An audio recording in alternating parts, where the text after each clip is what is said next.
temanya adalah supaya setiap kita mengalami yang namanya kepenuhan Kristus.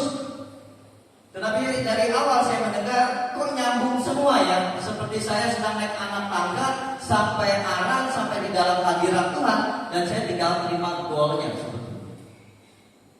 Saya tinggal, ibaratnya tinggal saya ledakan saja, meledak. Tapi yang lebih luar biasa yang saya kagumi adalah coba sama-sama kita renungkan, kok bisa ya saya ada di tempat ini malam hari ini? Kok bisa saya ikut retret yang tadinya apa sih retret? Ngapain sih retret? Kok sampai detik sampai ada di sini? Kok bisa saya stay di sini? Karena terkadang kita nggak perlu mengerti apa maksud Tuhan, tetapi yang Tuhan inginkan adalah kita taat dan setia. Seperti Abraham.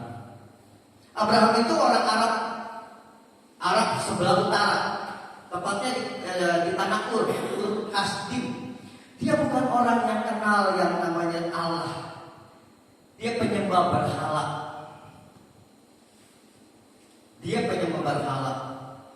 Dia nggak kenal Allah, belum ada hukum Taurat pada saat itu. Bukan orang Yahudi, bukan orang Israel. Tetapi kok Tuhan pilih dia. Abraham, ikut aku, tinggalkan semua. Bapaknya, kekayaannya, keluarganya, tinggalkan semua, ikut aku, kata Tuhan. Abraham pada saat itu bukan orang biasa. Dia orang terpandang, terhormat, kaya raya. Tapi Tuhan bilang, ikut aku kemana Tuhan? Gak jelas. Betul? Tuhan jadi bilang, ikut aku. Gak ada kejelasan. Abraham gak cari, buat apa ya Tuhan? Ngapain Tuhan? Dapat apa Tuhan? Abraham gak tanya gitu. Tapi Abraham cuma taat dan setia. Kenapa Abraham bisa taat dan setia? Pada dia gak mengenal Allah. Karena Abraham sesungguhnya mencari Allah dalam rupa batu, dalam rupa pohon, dalam rupa patung-patung. Dan Allah melihat hatinya betapa dia merindukan sosok Allah. Maka Allah berkenan kepada hati Abraham. Maka Allah pilih dia untuk keluar dari tanah Kasdim, meninggalkan semua. Pertanyaannya, kenapa sih Tuhan mesti tinggalkan semua? Aku dicari duit banyak, udah kaya, kenapa harus tinggalkan itu Tuhan? Tuhan, aku sayang banget sama keluargaku, dengan anak-anakku, istri aku sayang banget. Tapi kalau itu Tuhan, aku harus tinggalkan mereka. Kenapa Tuhan? Abraham juga gak tanya itu loh. Dia ikut aja apa yang Tuhan mau. Karena kata Tuhan ini, tahukah hartamu, keluargamu, orang-orang terdekatmu seringkali jadi saingan aku, kata Tuhan. Ya kan? Banyak orang mempertahankan hartanya meninggalkan Tuhan. Demi sesuatu yang dianggap berharga, sesuatu yang dianggap mulia, dia rela tinggalkan Tuhan. Betul? Seringkali justru hal-hal demikian jadi saingan aku. Maka saya mau bilang, yang namanya penyembahan kepada Tuhan mahal harganya. Mahal. Karena kita harus bayar dengan waktu yang buat kita berharga. Pagi-pagi lagi ngantuk harus ke gereja. Mahal. Penyembahan, jangan berpikir tentang musik, tentang lagu, tentang pujian. Bukan. Itu bagian dari penyembahan. Tapi penyembahan adalah relasi kita, kedekatan kita terhadap Tuhan. Tema kita adalah datang. Saya mengundang, Tuhan mengundang kita untuk datang dulu, kata Tuhan. Saya sih tahu, gue bilang, Tuhan bolehkah? Tuhan izinkan aku melihat. Lihat, kata Tuhan. Lalu ketika kita datang, melihat apa yang terjadi, kita mengalami. Mengalami apa? Kepenuhan Kristus. Kenapa kepenuhan Kristus? Apa sih kepenuhan Kristus? Orang ke gereja, orang ibadah, retret, persekutuan, nggak menjamin dia kepenuhan Kristus. Kadang-kadang orang kepenuhan Kristus cuma sebatas pinggang. Kakinya aja yang selalu menuntut dia ke gereja. Pikirannya, tangannya nggak mengarah kepada Kristus. Maka Tuhan bilang apa? Penuhlah Kristus di dalam dirimu, supaya ada 40 ayat lebih perjanjian baru yang menggambarkan bahwa kita serupa dengan Kristus. Tuhan menghendaki kita menjadi serupa dengan Kristus. Kenapa? Karena Kejadian 1 ayat 26 menjelaskan bahwa kita diciptakan serupa dan segambar dengan Kristus. Nggak peduli orangnya gendut, nggak peduli orangnya pesek, nggak peduli orangnya mata belok, nggak peduli orangnya nggak lengkap punya anggota tubuh, nggak peduli. Tapi yang perlu kita tahu semuanya itu hebatnya serupa dan segambar dengan Allah. Wow. Coba lihat kiri kanan nanti Yesusnya. Ya, nggak peduli bentukmu seperti apa, itu Yesus di dalam dirimu. Harusnya itu yang terjadi di dalam kehidupan kita. Kita bisa lihat Yesus dari sesama kita. Kalau kepenuhan, kalau kita bisa mengikuti kehendak Tuhan, jadikan kita serupa dan segambar dengan Kristus. Sayangnya kita nggak sampai gitu. Iya apa iya? Kita kehilangan konsep daripada kerajaan Allah. Kita kehilangan daripada tujuan ilahi di dalam kehidupan kita, sehingga hidup kita enggak berdampak bagi banyak orang. Betul nggak? Kita lebih sibuk ngurus tentang kita. Aku ingin kaya, aku ingin tinggi, aku ingin terbang. Itu kita loh. Tetangga kita kaya, tetangga kita beli mobil, gue mesti punya mobil. Tujuan kita lebih kita utamakan daripada tujuan ilahi, sampai kita kehilangan citra Allah dalam kehidupan kita. Orang nggak bisa berdampak ketika gambar dirinya rusak. Kan gambar diri kita apa? Serupa dan segambar dengan Allah. Allah, Yesus Kristus di dalam kita. Kita kehilangan citra Allah oleh karena dosa, maka hidup kita nggak bakal bisa berdampak. Kenapa nggak berdampak? Orang untuk hidupnya berdampak, dia harus percaya diri. Kalau nggak percaya diri, mana bisa dia melakukan sesuatu buat banyak orang? Aduh, jangan aku deh, aku nggak bisa. Benar kalau itu pujiannya, jangan aku bro, nggak siap, nggak pernah rasa percaya diri, maka hidupnya nggak bisa berdampak. Ya. Nah, orang untuk percaya diri berarti kan harus ada yang menghargai kan? Mina hebat loh, Mina keren loh, luar biasa tuh Mina. Ada yang menghargai dia, sehingga ketika orang menghargai keberadaannya, dia punya rasa percaya diri. Ketika dia punya rasa percaya diri, maka dia berdampak bagi banyak orang. Tapi bagaimana dia bisa dihargai kalau gambar dirinya rusak? Tangkap 4 item ini. Maka yang harus diperbaiki utama adalah gambar diri. Kembali kepada citra Yesus Kristus di dalam kita. Kalau gambar dirimu benar, kamu pasti dihargai. Kamu pasti punya rasa percaya diri. Kamu pasti berdampak bagi orang. Kenapa? Karena dari gambar Yesus yang di sini sampai di sini kau tetap Yesus. Maka jangan kehilangan citra Allah di dalam kita. Mari kita buka ayat. Saya nggak bisa mengukur tingkat kerohanian Bapak Ibu teman-teman semua. Saya nggak bisa mengukur seberapa dalam sih mengenal Tuhan, seberapa besar kerohanian, nggak bisa mengukur. Saya nggak pernah tahu teman-teman seberapa hebat hubungan dengan Tuhan. Ada Sari teriak sama mamanya, "Ma, aku hamil." Mamanya bilang, "Mana mungkin kamu hamil?" "Iya, Ma, aku hamil, Ma." "Masa?" kata mamanya. "Buktinya, Ma, aku muntah-muntah." "Ngaco kamu." "Iya, Ma, aku doyan makan yang asam-asam." "Gila kamu, Sarifuddin." Tell me,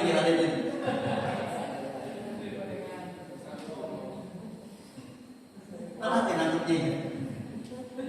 Nangkep nggak maksudnya? Sebelum kita mengukur tingkat kerohanian kita, pastikan dulu. Sebelum kau ngaku hamil, pastikan dulu dirimu perempuan. Masa saling mungkin hamil? Sebelum kau mengukur tingkat kerohanianmu, pastikan dulu kau anak Allah. Pastikan dulu kau serupa dan selama dengan Kristus. Lalu Kristus yang mana? Yesus yang mana? Banyak kita, Yesusnya berdasarkan image kita. Yesus yang menurutnya aku mau. Jualan jatuh-jatuh dikit, sogok sana, sogok sana, gak apa-apa. Itu gambaran Yesus yang aku mau. Banyak toleransi di tengah keabu-abuan. Kita punya Yesus, tapi menurut apa yang kita inginkan. Sama kan seperti para murid Yesus. Dia pikir Yesus itu Raja Israel yang bisa membebaskan dia dari kerajaan Roma, dari penindasan. Nanti kalau Yesus jadi raja, minimal aku jadi menteri. Itu gambaran daripada murid-murid Yesus. Dia gambar Tuhan itu menurut tujuannya dia. Sama kayak kita. Mari kita lihat. Ada 40 ayat cinta Tuhan. Roma 8 ayat 29. Dikatakan sebab semua orang dipilihnya dan dari semula mereka juga ditentukannya dari semula untuk menjadi serupa dengan gambaran anaknya, supaya ia anaknya itu menjadi yang sulung di antara sebanyak saudara. Jadi dari awal, dari permulaan kita tuh sudah dipilih. Jadi ketika mau ikut retret ini banyak banget tuh tantangannya, banyak persoalan, banyak banget sih yang menghalangi. Kayaknya aku mau ikut aja susah banget. Sampai menit terakhir rasanya mau batal. Dia lupa dari awal permulaan Tuhan sudah pilih kamu ikut retretnya. Dari semula kita dipilih menjadi citra Allah serupa dan segambar. Kenapa?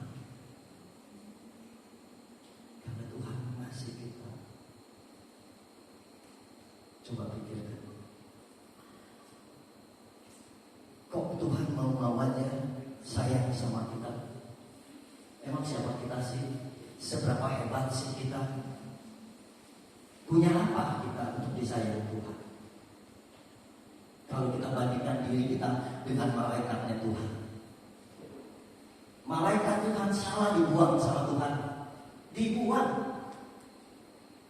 Lucifer itu dibuang Tuhan karena dia merasa ingin lebih tinggi dari apa yang Tuhan ciptakan dalam atas dirinya. Dia dibuang. Kita dosanya gak ampun-ampun, masih dicari Tuhan. Tuhan gak pernah lelah, Tuhan gak pernah jemu untuk mencari kita. Kok bisa kita begitu berharga? Kok bisa sih kita berharga banget buat Tuhan? Tuhan menciptakan bumi dan langit dengan berfirman. Dia berkata, jadilah terang. Terang itu jadi. Pisahkan darat dan air. Jadi lautan. Pakai perkataan. Ketika semua ciptaannya bagus, lalu Lucifer datang, Lucifer bilang gini, wow, keren banget Tuhan ciptaanmu. Indah, megah, luar biasa Tuhan. Tapi sayang, yang sembah kamu kan Tuhan. Karena penyembah itu Lucifer sudah dibuang oleh karena kejatuhannya. Maka dia bilang, nggak ada yang nyembah kamu Tuhan. Kalau aku mau yang nyembah kamu, panggil aku lagi dong. Tuhan gak pernah menerima kemarin. Lalu Tuhan ambil apa? Dengan tangannya yang bersih, dengan tangannya yang mulia, dengan tangannya yang kudus, dia ambil tanah, debu, lalu dia bentuk. Dia membentuk apa? Dia sedang membentuk dirinya. Jadi manusia. Jadi Adam. Dia membentuk tuh. Sedang membentuk gambar dirinya pada tanah itu. Lalu Adam berdiri. Dikatakan apa? Dia menghembuskan nafasnya, maka hiduplah Adam. Hebatnya. Kita loh dijadikan pakai tangannya Tuhan. Bukan pakai perkataan Tuhan, tapi pakai tangannya Tuhan. Betapa berharganya kita. Jadi jangan sia-siakan hidupmu. Kita diciptakan spesial. Sampai malaikat yang jauh itu iri. Dia bilang, itu Tuhan lagi bikin apa itu? Begitu dia berdiri, Tuhan bilang begini, hei ya, dialah yang akan menyembah aku. Manusia yang diciptakan itulah yang akan menyembah aku, kata Tuhan. Dari awal dipilih bahwa kita untuk menyembah Tuhan. Jadi betapa mulianya kita. Lalu iblis gak senang, maka dia goda Adam. Sampai Adam jatuh lagi ke dalam dosa, maka dunia kembali gelap. Gambar diri kita yang seharusnya serupa dan segambar dengan Kristus hilang. Image kita nggak karuan lagi bentuknya. Maka dikatakan apa? Dari semula kejatuhan kita, tidak ada satupun apapun yang baik dalam diri kita. Dari yang mulia diciptakan pakai tangannya Tuhan, sampai dikatakan tidak ada yang baik dari diri kita. Dan hebatnya lagi kita membiarkan itu terjadi terus menerus dalam kehidupan kita sampai hari ini. Betul. Sampai hari ini kita biarkan diri kita rusak. Kita nggak kembali lagi kepada citra Allah, tapi kita biarkan jalan. Maka sering saya mendengar kata, ya namanya hidup biasa yang mengalir saja, enak aja. Memang air mengalir. Hidup itu ada tujuan. Tujuan ilahi. Apa tujuan ilahi? Menjadikan kita serupa dan segambar. Apa yang Tuhan telah pilih, apa yang Tuhan telah jadikan dari awal, itu tujuan hidup kita. Maka kalau tadi Bro Aran membawa kita masuk di dalam hadiratnya Tuhan. Hadiratnya Tuhan sama surga sama apa enggak? Sama kan? Di hadiratmu aku bebas. Ada lagi yang bisa kita. Di hadiratmu aku puas. Apa dunia bisa memberi kepuasan kepada kita? Tidak ada. Punya rumah satu kan punya rumah dua. Dunia tidak pernah bisa memberi kita kepuasan. Makanya orang menjadi seakan serakah karena tidak pernah puas. Tapi dikatakan di dalam hadirat Tuhan kita puas. Kalau tadi Aran bilang masuk ke hadirat Tuhan, itu masih di pelataran. Ketika kita sampai di pelataran, kita cuma boleh bawa apa? Korban syukur, korban sembelihan, korban pengampunan dosa. Kita belum masuk ke ruang kudusnya Tuhan. Karena untuk masuk ke ruang kudusnya hanya boleh seorang imam. Imam yang benar-benar kudus dengan jubah yang spesial. Jubahnya dipenuhi dengan 12 batu permata mewakili 12 suku bangsa. Lalu di bawahnya dikasih gemerincing. Jadi ketika dia masuk di dalam ruang kudusnya Tuhan, gemerincing itu harus bunyi, kalau nggak dia mati karena nggak kudus. Di ruang maha kudus cuma ada roti meja, cuma ada emas, perak, tembaga di sana dan kaki dia. Tapi Tuhan bilang apa? Ketika Yesus mati di kayu salib, baik Allah terbelah dua. Artinya Yesus gak mau kamu cuma sampai pelataran. Yesus gak mau kamu cuma sampai ruang maha kudus. Ruang kudus, tapi Yesus mau kamu masuk sampai ke ruang maha kudus Tuhan. Sampai kita betul-betul bertemu dengan Tuhan. Tuhan gak peduli dosamu apa. Tuhan gak peduli kamu masa lalunya seperti apa. Tapi ketika kamu menghampiri Tuhan dan Tuhan, ini aku orang berdosa. Karena Tuhan tinggalkan itu, ikut aku.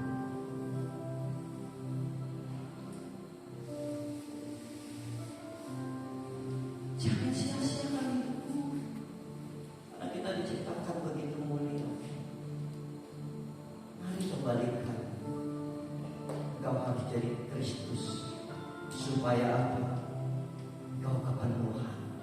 Gak setengah-setengah, gak seperempat, 3/4, tapi kau kepenuhan Kristus. Mother Teresa, sosok yang kepenuhan Kristus.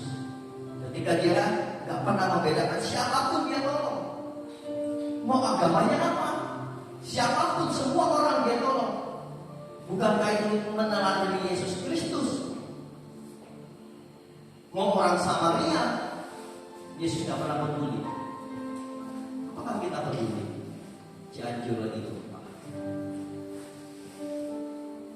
Apakah kita peduli orang-orang sekitar kita yang rajin ke gereja doang, tapi gak mengenal Tuhan? Kalau retret ini diadakan, saya percaya itu karena Tuhan yang pengen, bukan aku, bukan teman-teman, bukan NBC, tapi Tuhan yang ingin. Maka di tengah perjalanan mengadakan ini banyak tantangan, banyak kekurangan, banyak keraguan. Kenapa iya? Tapi itulah Tuhan. Tuhan mau kita kepenuhan.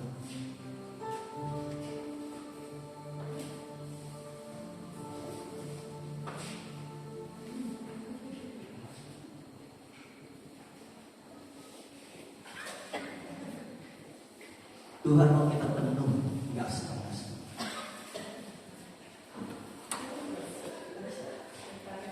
Boleh pakai spidol.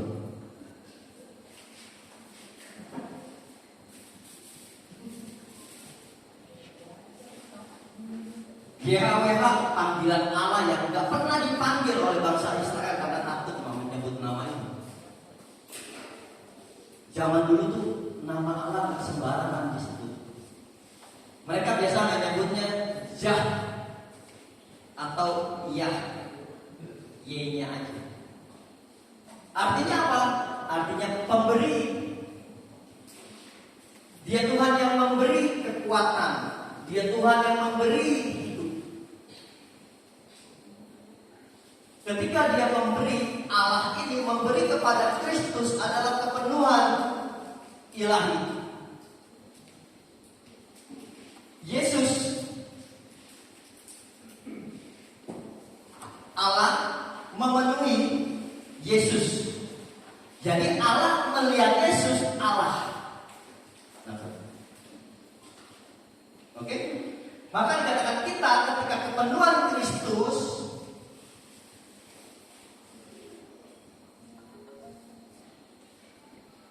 Kristus melihat kita Yesus. Namanya Allah melihat kita Kristus. Harusnya itu. Maka ketika Allah melihat Yesus, Allah di dalam diri Yesus. Yesus melihat kita, Yesus di dalam diri kita. Allah melihat kita, Yesus di dalam diri kita.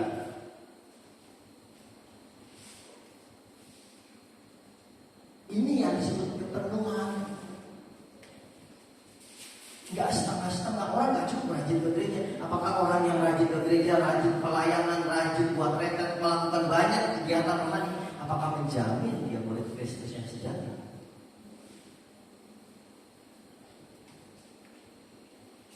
Di gereja haleluya, haleluya, di luar haleluya. Ya. Khotbah yang sejati bukan begini. Bukan. Saya bisa pintar ngomong, di luar bisa gak melakukan hal yang Tuhan mau. Betul. Orang bisa jago khotbah, tapi gak jago melakukan firman Tuhan. Iblis gak takut. Setan gak takut dengan orang yang rajin ke gereja. Setan gak takut yang orang yang rajin pelayanan. Setan gak takut sama orang yang jago khotbah. Tapi setan takut sama orang yang melakukan firman Tuhan, sama orang yang melakukan apa yang Tuhan inginkan dalam kehidupannya. Dia takut banget. Dia takut sama orang yang melakukan firman Tuhan. Mantap setan. Kita lihat ayat berikut.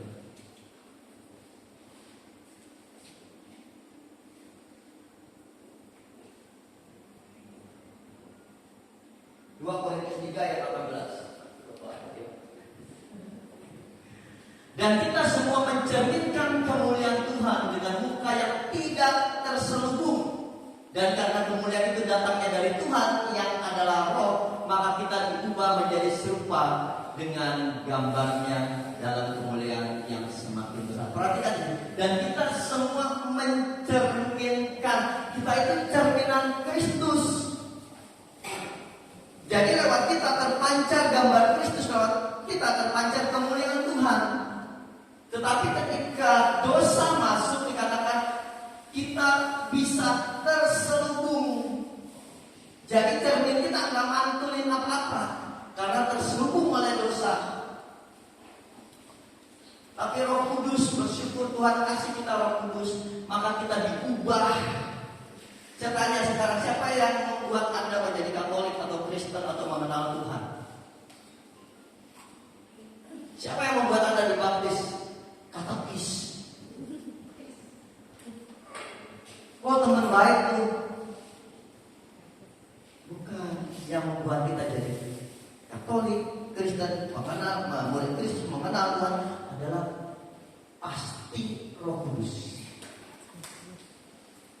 Orang mau dibilang jadi Katolik itu hebat, terima mujizat banyak, belum tentu mau kalau Roh Kudus nggak gerakin dari dalam. Roh Kudus dulu yang memperkenalkan Yesus di dalam kita, sampai ketika orang mengatakan itu tertarik. Maka kenapa tema kita ini? Saya nggak buat temanya mujizat kesembuhan. Ya. Saya nggak buat temanya retret luka batin. Ya.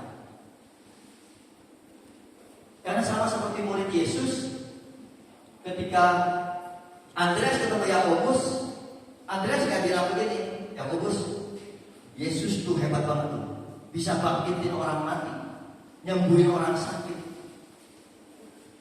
Kenalan gitu, nggak gitu.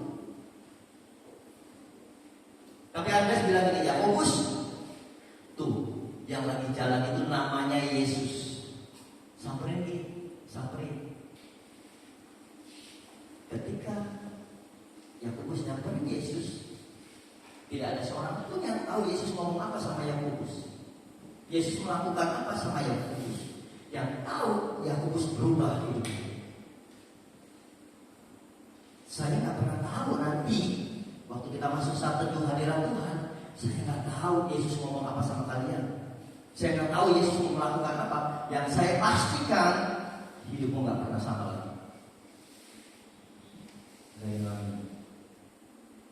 Yang saya pastikan hidupmu nggak akan pernah sama lagi. Dua orang. Ya kan? Karena saya juga nggak tahu Yesus mau apa. Sampai kau diundang ke tempat ini.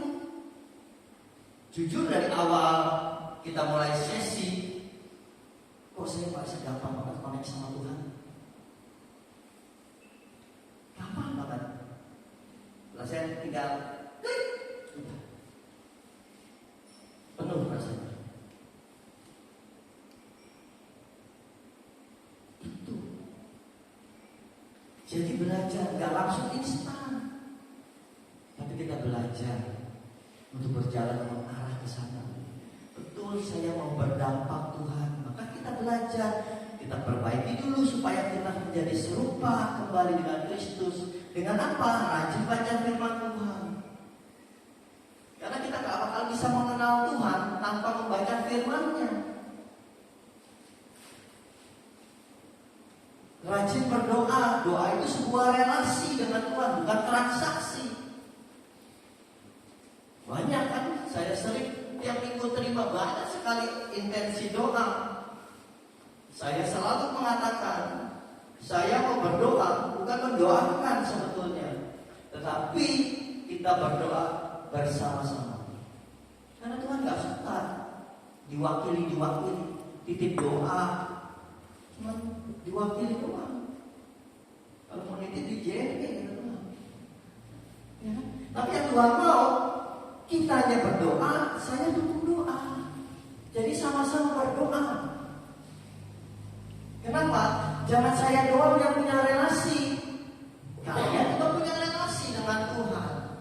Itu yang Tuhan inginkan dalam kehidupan kita. Semakin kita intim, semakin kita membangun relasi dengan Tuhan, engkau akan melihat apa yang gak pernah kau pikirkan, gak pernah kau dengar, bahkan timbul di hati pun gak pernah kok bisa terjadi dalam kehidupan. Syaratnya apa?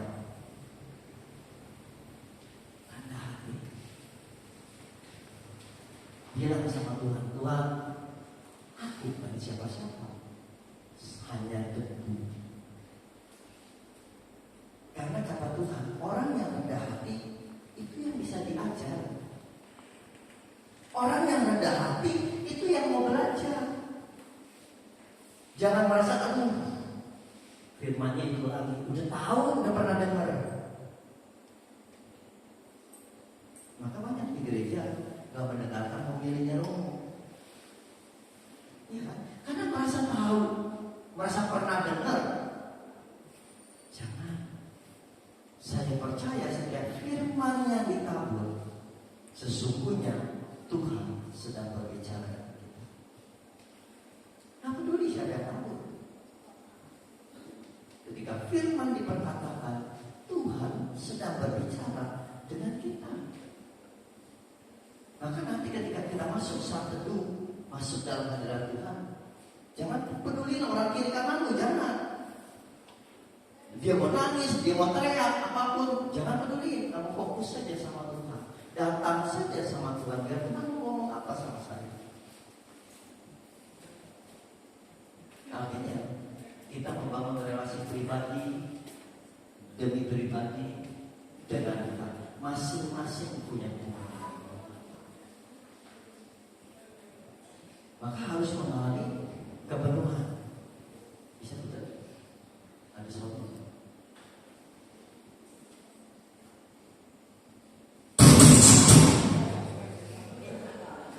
Ini salah satu contoh orang yang kepenuhan.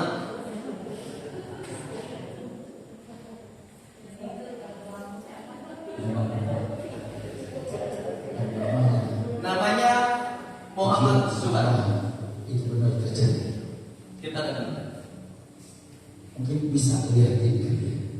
Saya punya istri satu, anak dua. Yang pertama namanya Kairos. Ya, stop di sini.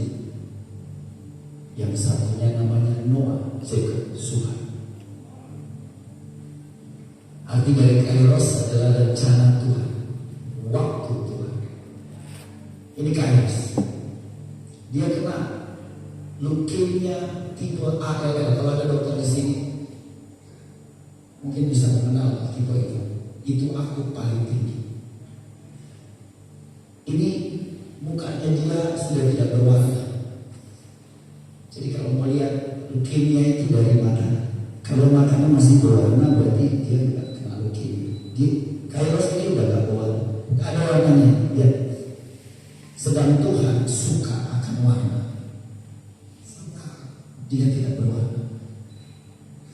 Waktu divonis dia leukemia, saya sebagai orang tua, saya bilang, Tuhan, saya baru kenal Engkau, Tuhan. 2008, Tuhan. Tapi kenapa saya harus mengalami hal ini? 3 orang leukemia yang saya dan istri layani, 3-tiganya meninggal. Sekarang anak saya harus leukemia. Jujur saja, di otak saya pada saat ini saya bilang, Tuhan, kenapa saya harus alami ini, Tuhan? Tapi kalau apa yang Tuhan kasih tahu, apa kamu mau tetap sembah saya semua? Kamu sudah lihat di depan mata kamu 3 orang meninggal karena leukemia. Sekarang anakmu yang pertama nama Kairos. Saya sudah bilang, Tuhan, ada lagu ini keluar. Ya manis kau dengar Tuhan, saya dan istri saya menyanyikan. Manis kau dengar Tuhan, dan hatiku bersuka karenamu.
Tapi Tuhan bilang, ucap syukurlah engkau dalam segala hal. Itu aku Tuhan.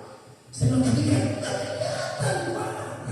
Gak gampang Tuhan untuk bikin lu nyata dari dalam hidup kami. Di depan mungkin kita bisa lihat ada orang meninggal. Tapi sekarang bagaimana dengan anak kami?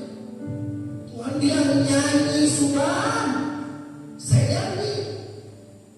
Ada karya terbesar dalam hidupku, pengorbananmu yang salahkanku, engkau datang yang tak terkira, yang ku miliki dan ku hargai.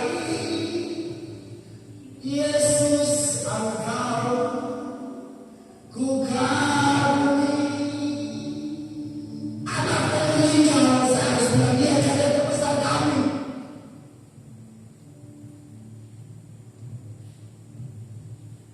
Apa yang berharga di mata saya sebagai manusia Tuhan mengambil. Tapi Tuhan kasih tahu gua itu berharga dari semua itu. Benar. Saya bukan orang teologi. Saya tidak sekolah.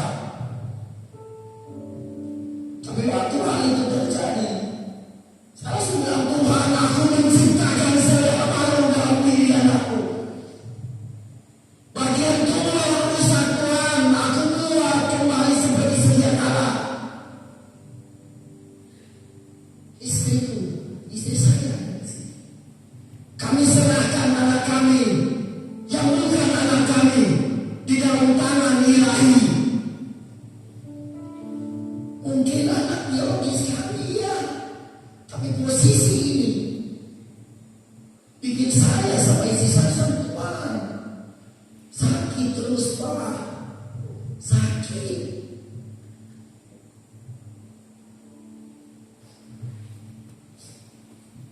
Saya bawa ini dokter di sana yang kasih. Ini semua kemo yang masuk dalam tubuh anakku. Jumlahnya 92.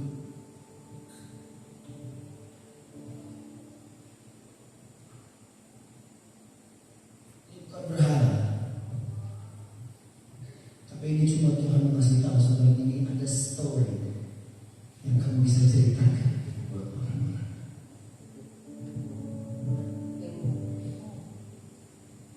Bisa lihat foto. Ada suntik, ada gambar suntik di sini. Lebih dari 100 suntik di sini. Ada suntik. Oh, ini di rumah sakit medis lab. Di sini dia bilang, Papa, kalau peacemaker, kalau sembuh Papa. Dan dia baru divonis, dia bilang gitu ke saya. Saya bilang, iya, di otak saya 3 orang mungkin dia meninggal.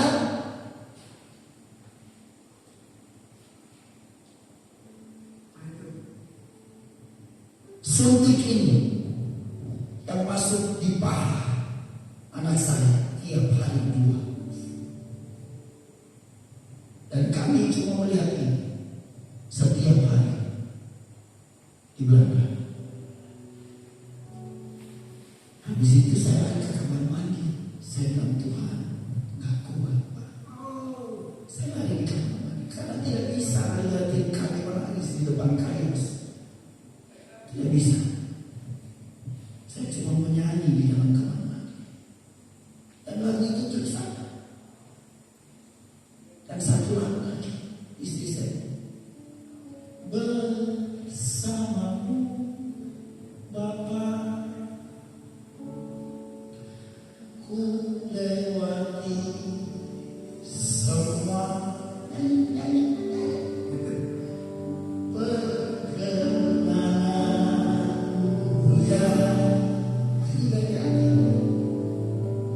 Kau bukan hanya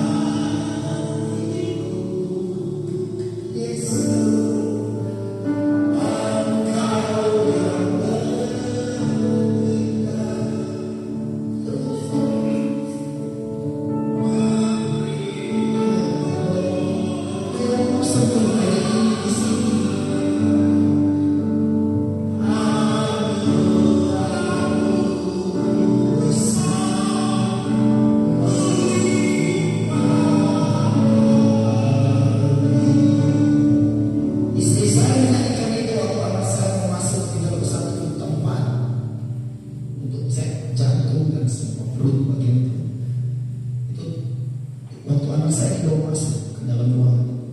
Saya taruh foto di sini. Istri saya disuruh di luar. Waktu istri saya di luar, istri saya menyanyikan lagu. Istri saya nggak tahu. Ternyata dokter di dalam ruangan itu mendengarkan suara itu. Dia nyanyi 1 jam lebih lagu itu. Dan anak saya itu jantungnya deg-degan. Karena grafik. Nah dokter kan lihat bagaimana caranya supaya grafiknya tetap baik. Tapi dia dengar lagu itu. Jadi pakai temboknya. Istri saya di rumah. Kayu itu di sana. Karena 3 tahun pada saat itu. Waktu istri saya nyanyi terus. Uji Tuhan. Uji Tuhan. Dokter kaget. Itu jantungnya kayak sudah yang begini-begini. Sampai gini biasa.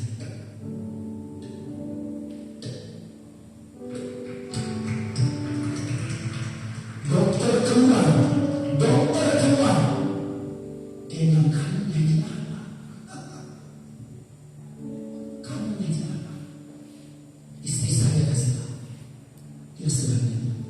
Dia bilang, saya sedang menyembah Tuhan saya. Istri saya kasih tahu. Saya ini di Jakarta 2 bulan enggak ketemu sama istri. Istri saya mau anak saya buang ke Belanda. Saya harus urus surat-surat di Jakarta selama 2 bulan. Jadi situasi saya di Jakarta, istri di sana, cuma telepon, pegang handphone, cuma bilang gini, kamu mau nyanyi lagu apa kita sembah saya nyanyi. Dia bilang bersama bapak saya. Ya udah saya nyanyi. Waktu dokter itu keluar, dia bilang terima kasih dok. Seharusnya kamu bilang terima kasih dia. Dokter itu bilang terima kasih ke kamu. Kenapa? Dia bilang kalian orang tua yang kuat. Belum pernah kami alami seperti ini. Saya bilang, kami gak kuat. Kami gak kuat. Kamu jadinya, saya betul. Saya di sini, saya samping gini, saya bilang sama anak-anak, bang berdoa dulu ya, menyanyi buat istri. Saya di sini di mall itu, saya nyanyi bersamamu di handphone, istri di belakang. Bapak, ku lewati semua perkenangan mulia, teguhkan hatiku. Selesai itu sendiri. Lanjut saja. Proses kami lewat. Ini sudah yang tadi. Di sini saya tidur, begitu saya datang ke Belanda, saya tidur sama Kairos. Rambutnya tiba-tiba rontok. Hari itu juga saya langsung botakin kepala saya. Dia bilang, Papa kita sama. Saya bilang, yes. Sama. Saya harus bikin dia kuat. Dia bilang, Papa kuat. Saya bilang, Papa kuat, tapi sih enggak. Papa kuat. Balik. Dia suka pakai baju tulisan I am istrinya. Tiap hari dia cuma bilang I am peacemaker. Ya saya tahu kamu I am peacemaker karena itu Tuhan.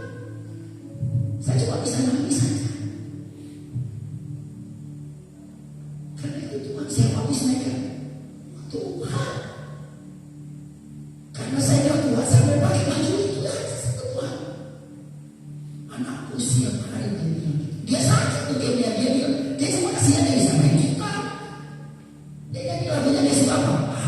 Haleluya, haleluya. Dia main gitar ini.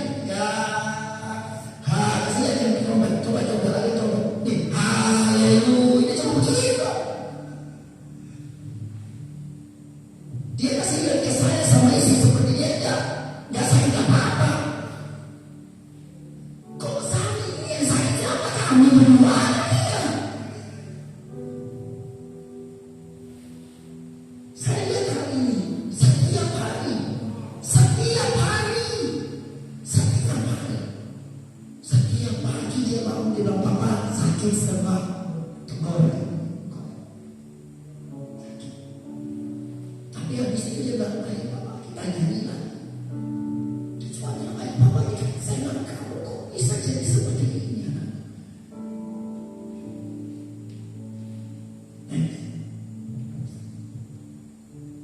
dia masuk di ruangan, ada satu ruangan dokter, dan tiap kali mau masuk di satu ruangan ini, dia minta kami menyanyikan lagu buat dia. Itu karya terbesar. Dia minta lagu. Waktu kita nyanyi lagu itu, dokter-dokter ini pengen dengar mereka. Mereka nggak boleh difoto, nggak boleh masukin ke sosmed, karena nanti ya itu peraturan dari mereka. Jadi waktu kita nyanyi lagu itu, dokter-dokter itu dengar. Setiap dokter tiap kali kita nyanyi, mereka nangis. Mereka nangis. Saya nggak tahu mereka pikir, tapi saya percaya hadirat Tuhan ada di sini. Saya percaya. Jadi ini rumah, karena tangannya itu udah hancur. Ditaruh rumah di bagian dada ini, bagian dada untuk transfusi darah. Next, Pak Victor Fartimela nemenin saya. Tiap kali masuk rumah sakit, dia tanya, sudah kamu di mana? Saya bilang, saya di rumah sakit. Tiba-tiba datang ke sini.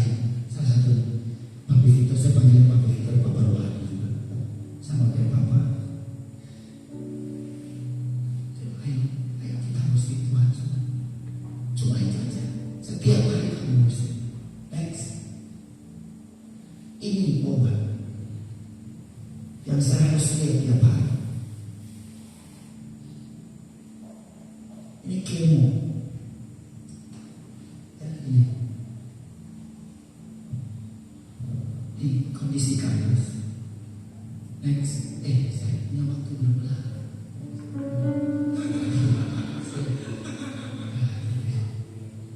Jadi waktu dibuka bajunya untuk ambil sumpel makan, dia minta, Papa taruh baju di sini kan depan kayu mas Papa. Jadi selama kami sembah Tuhan, dia cuma lihat itu. Dia cuma lihat itu. Saya cuma Tuhan, sum-sum diambil kami nyanyi. Karya terbesar dalam hidupku, pengorban. Karya terbesar itu anak lagi saya. Karya terbesar. Nyanyi itu. Kayak nangis.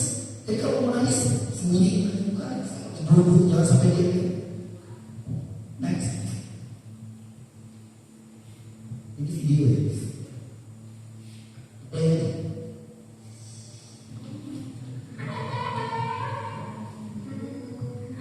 Kami nyanyi.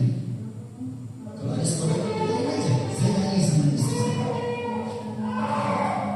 Ini saya pertama kali saya lihat itu beningnya utangku, bening banget. Tapi kami tetap nyanyi. Karya terbesar dalam hidup. Ada nggak yang dibuat lama? Udah, saya takut ada yang tahan. Tapi itulah hidup, karena bikin kita nggak tahan. Itu hidup. Ini anak saya yang kedua, namanya Noah. Itu kaya sih.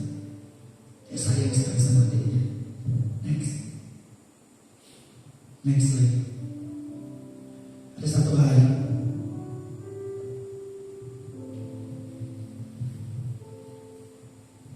sini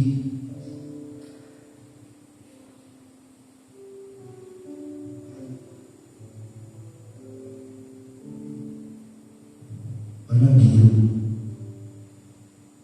Ini hari ini dari jam 8 pagi kami start dari rumah sampai di Rotterdam jam 9 sampai jam 6 sore kami pulang. Hari itu dia bilang gini, Kairos sudah sembuh. Nih, dia bilang, jangan pegang Kairos. Dia marah sama saya sama mamanya. Pas dokternya, dia bilang, nih, jangan pegang Kairos. Kairos sudah sembuh. Saya cuma datang dari bawah mainan. Dia bilang, nih, Papa nih. Nih artinya enggak. Jangan Papa. Dia cuma mau main aja. Jadi hari itu dokter tidak pegang.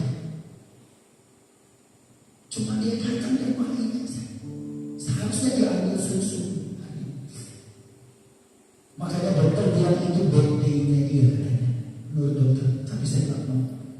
Dia ketemu Tuhan Yesus di situ.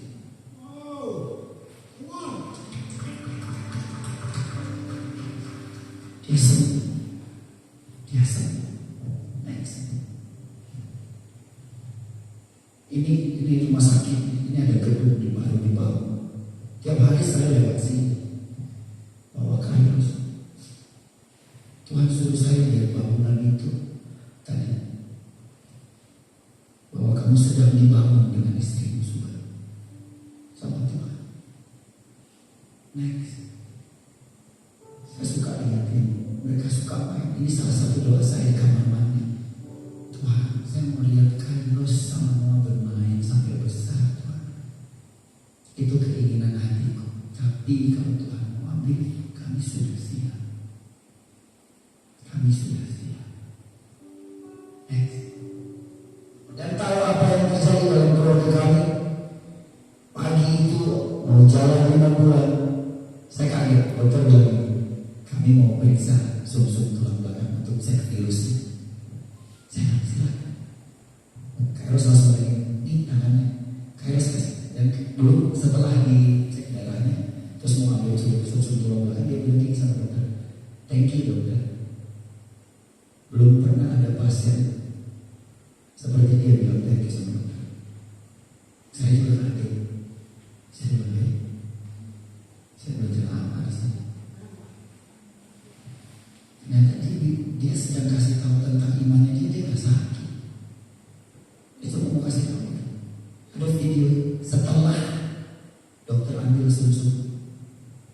Dokter bilang gini, oke jangan dulu ya. Dokter bilang, Pak Subhan, virusnya tinggal 1%.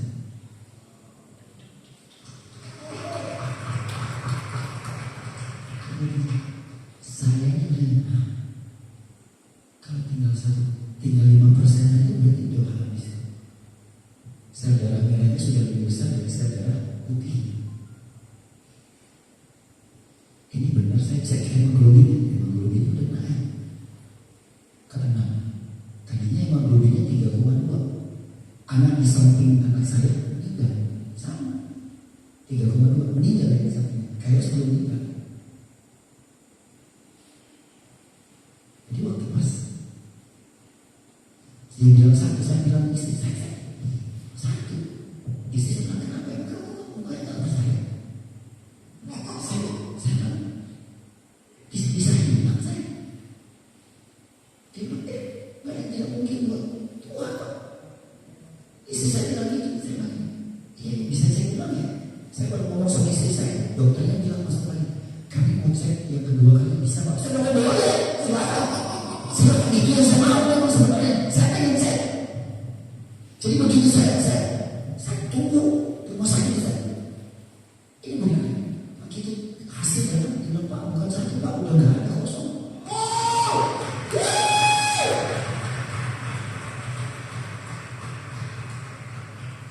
Di situ habis dia bilang kosong saya teriak Tuhan Yesus. Itu dia anak semua kayak gitu. Saya teriak Tuhan Yesus.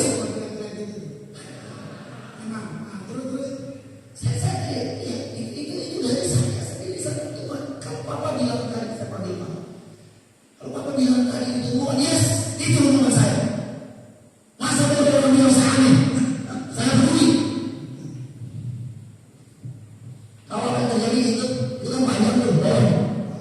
Salah itu ya, Tuhan Yesus terima kasih. Tuhan Yesus. Saya cuma bilang seperti itu. Saya telepon Pak Timotius lagi. Saya bilang Pak Timotius lagi. Dia bilang sudah berita apa? Saya bilang kaya semua. Dia bilang saya sudah biasa lari satu rumah sakit. Timotius ini ubah air mata jadi mata air. Lihat. Nih video. Sadar nggak? Ini habis semuanya.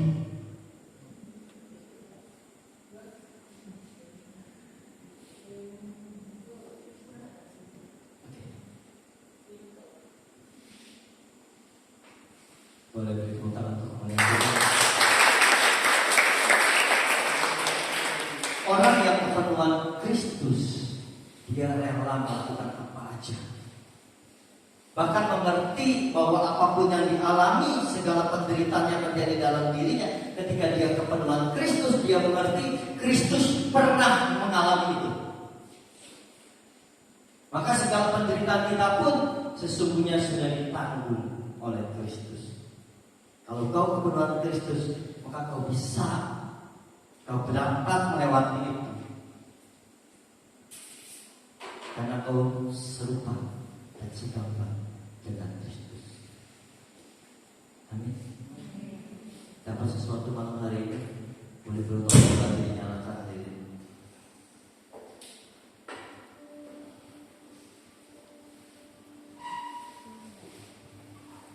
Bersamamu Bapa,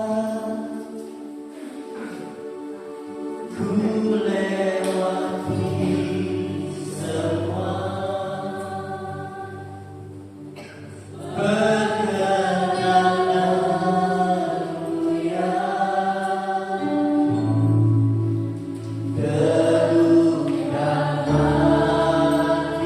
hatiku. Engkau yang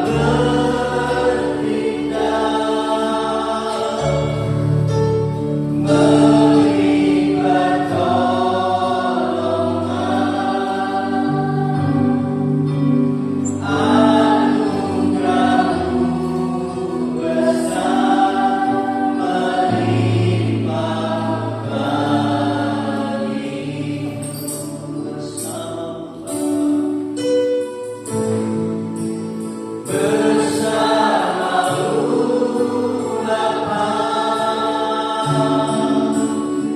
ku lewati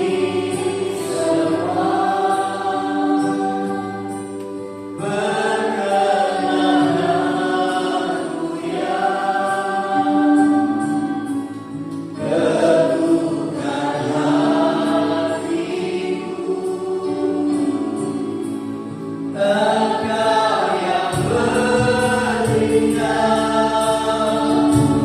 memberi pertolongan, anugerah-Mu besar melimpah bagiku bersama-Mu Bapa, ku lewati semua perkenananmu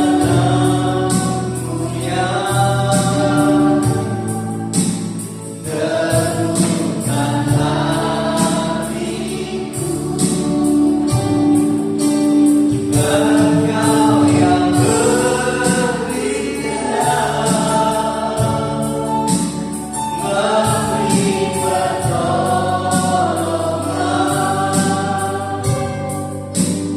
anugerah-Mu besar melimpah bagiku.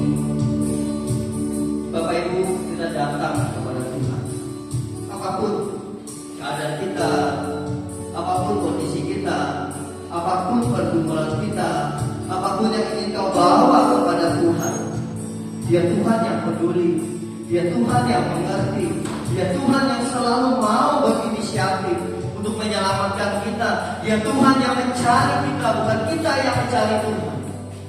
Tapi Tuhan lebih dulu berinisiatif, selalu mencari kita. Maka datang kepada Tuhan, hampiri Tuhan, buka hati, biarkan Tuhan ingin nyatakan apa malam hari ini di dalam setiap kehidupanku dan rancangan-rancangan Tuhan di dalam hidupku. Mari kita teduhkan hati kita.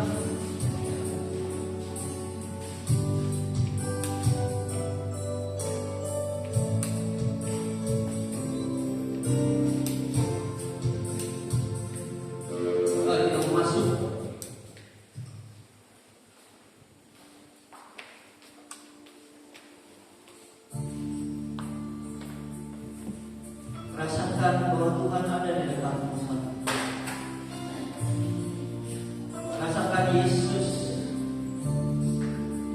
Yesus dengan kerinduannya menghampiri